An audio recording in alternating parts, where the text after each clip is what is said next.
Olá, aqui é Ricardo Câncio Santos para o trilhacerta.com.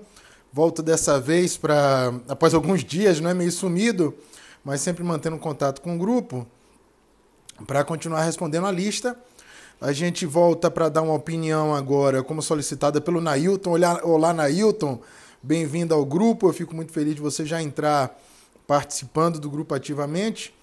E é uma pergunta interessante, porque na realidade não é uma pergunta, né? Você solicita que eu aborde o assunto, que eu comente sobre o fato da PEC enviada, proposta para uma senhora de 79 anos de Salvador, onde basicamente ela cria uma PEC que ela determina que o salário do alto escalão político e corporativo, do funcionalismo público, digamos assim, ele vai se ajustar com os salários que são com as mesmas regras que se aplicam para a professora do magistério. Né?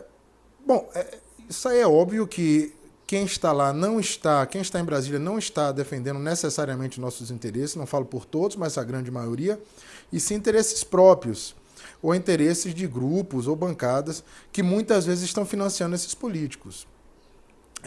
Não acredito que uma PEC dessa seja aceita pelo Michel Temer, porque a proposta dele não é essa. A proposta dele sim é fazer um ajuste, mas não um ajuste realmente que você leve em consideração onde deveriam ser feitos esses gastos, começando pelo corte nos salários ou nos cargos comissionados de diversos políticos. A gente teve um exemplo muito negativo no Rio de Janeiro agora, onde você percebe que eles estão exigindo muito da população, mas eles próprios, os próprios políticos, eles não cortam muitos cargos comissionados, eles realmente não cortam na própria carne. Infelizmente, isso tem sido uma realidade no Brasil, no nosso país, nosso querido Brasil, e que vem já há mais de 500 anos.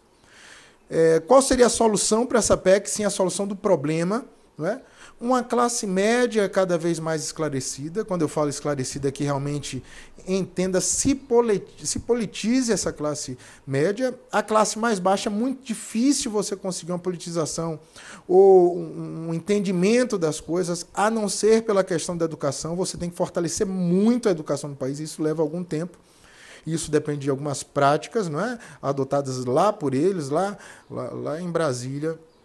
E que a gente tem visto isso de modo muito tímido. Vimos uma ascensão dessa classe um pouco menos favorecida no governo Lula, notadamente, mas não da melhor forma, mas foi um começo, né? Tem que ser louvado isso, mas não realmente fortalecendo o ensino básico, o ensino médio, e sim por muitas políticas de curto prazo. E que vende, não é? Políticas de curto prazo você vende.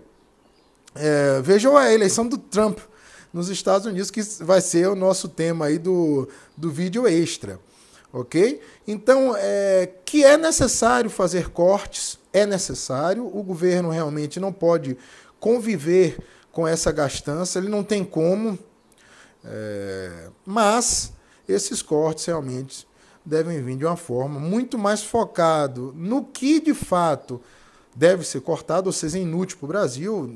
Notadamente, nós vimos, inclusive, recentemente, numa pesquisa do jornal Valor Econômico, que o salário público, de um modo geral, ele subiu nos últimos anos quase que 2 ou 3 vezes a mais do que o salário privado. Então, isso não pode acontecer. Claro que a gente sabe que tem diversas categorias de funcionários públicos, né?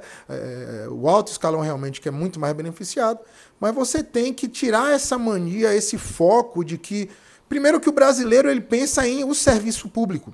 A gente tem que, não é, digamos assim, de um modo geral, mamar no serviço público. Eu não falo todos, né?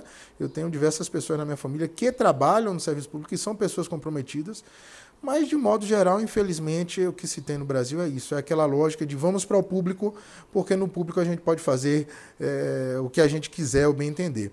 Então, tem que mudar isso. Mudando essas regras de salários exacerbados no servidor público, isso vai ser mudado como?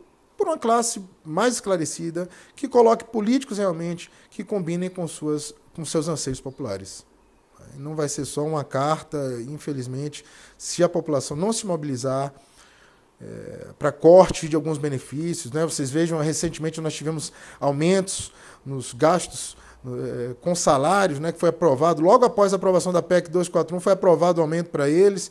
Então, isso tem que parar, isso tem que mudar. mas isso muda através da educação do povo, colocando lá em cima realmente representantes dos seus anseios populares. Tá bom? Grande abraço, Ricardo Câncio Santos, para o trilhacerta.com.